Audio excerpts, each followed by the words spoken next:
Hello and welcome to The Game Plan. I'm Paul Jodka, joined today by a former premiership winning halfback in Chad Townsend to break down the 4 teams that are heading to Las Vegas in 2026. Thanks for coming in, Chad. Thanks for having us, Paul. Should be an absolute bell ringer today. I'm looking forward to it. Well, it will be, and we're going to look at the Dragons, coached, of course, by your former mentor, Shane Flanagan.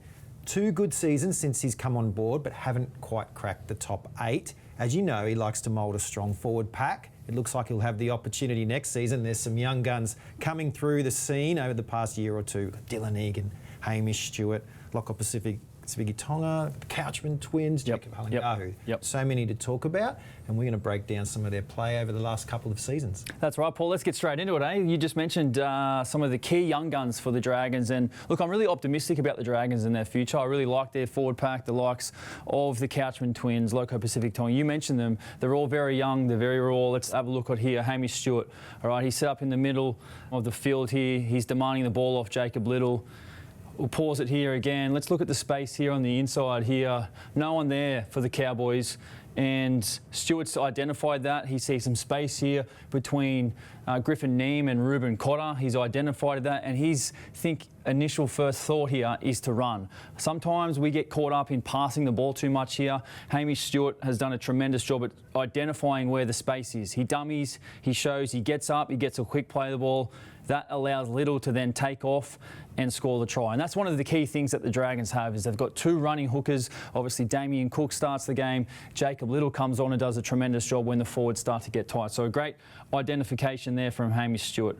We'll move on to the next clip, and again, it's Little running straight up the ruck, quick play the ball straight through the middle, and then as they do so well, Toby Couchman up through the middle, scores under the post. So look, really good support play. Obviously, you know, a lot of players tend to just think that's not a position that they need to be in, but these young Dragons forwards are identifying these areas where they can score tries and get in the picture, and really great to see. We'll move on to another one of their key young guns, Dylan Egan. Unfortunately, his season was cut down short last year due to an ACL injury. He's looking to come back, and I'm really excited about seeing Dylan Egan come back for the Dragons in 2026. Let's have a look at one of Dylan Egan's key aspects of his game. If we pause it here, Dylan Egan's right here, and one of the things he's set basically the competition on fire last year was his line running, his ability to sort of cut lines. He can run inside, he can run outside, and let's play it on. We'll break it down there. In this instance, instead of Dylan Egan running here, he runs a nice little line on the outside. Have a look again, and he scores the try. So look, Dylan Egan, I'm really excited to see him back, really fit and healthy for the Dragons in 2026. We'll move on to one of their other big superstars for the Dragons, Valentine Holmes. You played with him a couple of stops, and now he's back in Sydney, and of course, we talked about forwards, but we need strike weapons out wide, and he can deliver. You're exactly right, Paul. Look, this is has been a huge asset for the Dragons since joining the club. And if we have a look at this wide angle here, and I just want to pause it here, all right? We see Valentine Holmes here, but this line usually from the centre is usually inside his opposite centre here. So a lot of the time we see this play where the centre runs a tight line to hold up his opposite centre.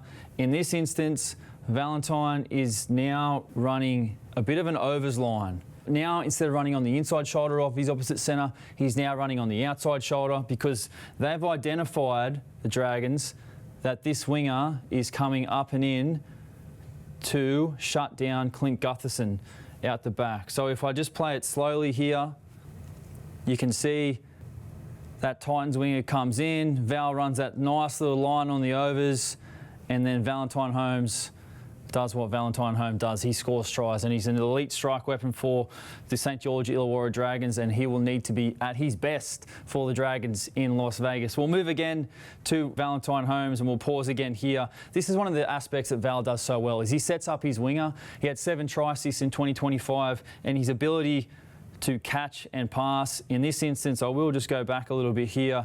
You just see the width that Valentine Holmes has on his opposite centre. He's identified that the Bulldogs have a very tight, compressed line. Gutherson notices this as well. They get the ball out, catch, get the ball to Gutho. He creates the 3-on-2. Val draws and passes off to Christian Tuipulotu, who's just too big, too strong. the money man scores in the corner. So Valentine Holmes, not only can he run a really nice line for the Dragons, he can catch and pass as well. This is another feature of the Valentine Holmes game which I'm really excited to speak about today is his defence and his defensive reads. One thing I know about Val is he does it all 100 mile an hour. If you see, he's currently here. The Parramatta Eels have shape out to their right-hand corner and Val comes in, and I want to put this on the slow-mo for you guys. Have a look at this. Look at that, nice and slow-mo. Great technique, low, over the ball, and unfortunately for Dean Hawkins, that is just good night. But the thing, I want to play that on full speed as well for you guys. Let's have a look. Val, he doesn't hesitate. He gets up and in, aggressive, boom. See you later. The thing with Val is if he had hesitated there, the Parramatta Eels have a severe overlap there, 3-on-2. So if he hesitates slightly, Dean Hawkins is able to tip that on, create the overlap, but Val done a tremendous job in shutting it all down. All the experience needed there to make that play. There is an area that Coach Shane Flanagan and the Dragons have yet to settle on, and it's the halves combinations. So obviously he's got his son Kyle there. Like King Tonga had an extended opportunity in 2025, but what about their new signing? It's Daniel Atkinson. He comes over from arch rival Cronulla.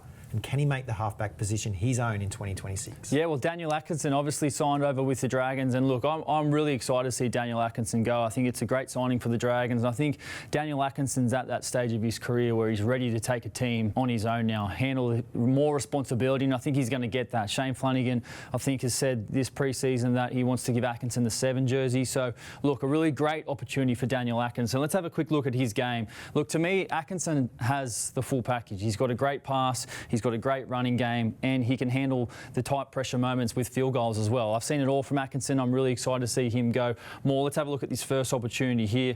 The Sharks running out their shape.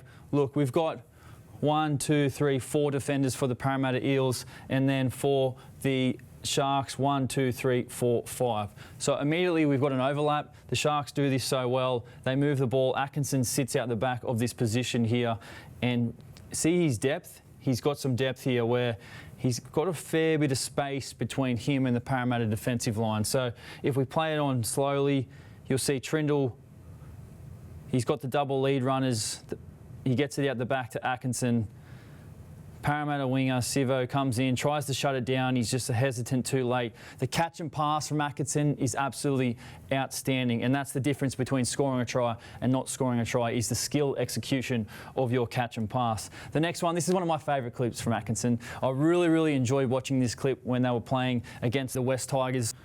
We pause it right here and you can just see Atkinson, here he gets into the line and again we've got the 1, 2, 3, 4 attackers against the 1, 2, 3 defenders. Now for the Tigers, this winger is jamming in this position Will Kennedy because he's worried, he wants to shut it down. Atkinson's seen that with the peripheral vision.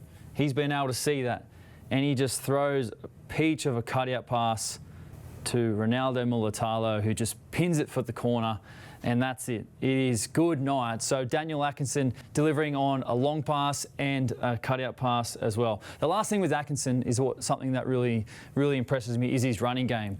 And this is what I think he'll need to bring most to the Dragons. He sums up the situation, and at this stage, look, it's just a 1, 2, 3 versus a 1, 2, 3. So it's basically a man-on situation here for the defence. Sums it up, right foot, cuts Dylan Brown in half, too big, too strong, takes them all over the line. Look, I'm really excited to see Daniel Atkinson grow. I think it's a great signing for St George Illawarra. I think he's got a great opportunity and now it's up to him to see how much he takes it on board. Get excited, Dragons fans. Awesome analysis as always, Chad. Thanks so much. Thanks for having us. And today's episode of The Game Plan is wrapped up, but make sure you stay tuned at NRL.com for all your official NRL and Vegas news.